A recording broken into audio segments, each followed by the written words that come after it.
3 to 4 month recovery, looking like it was the end of the season.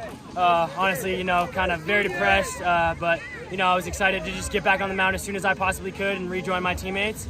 And that's what all this work was, and it was a long time coming, 3+ months, so really enjoying it. Around 2 weeks ago when we figured out that we were going to be in our first round of regionals, where I started kind of, ramping up the throwing and stuff, and because I had been working all, a couple months and stuff, so I kind of just, locked in and really tried to just grind through the pain and stuff like that and just get out here. I mean, I only threw one bullpen. I haven't thrown a single live hitter since, before January. It was probably September of last year, so it was just good to get out there. Felt like I was right at home on the mound. So. I was definitely soaking it in. I've been reveling in this moment all year long. And the second I got injured they told me 3 to 4 months. It's, hey, you never know. Maybe I'll get the last inning of the Champo game or something like that. And it came true. So got to manifest, I guess.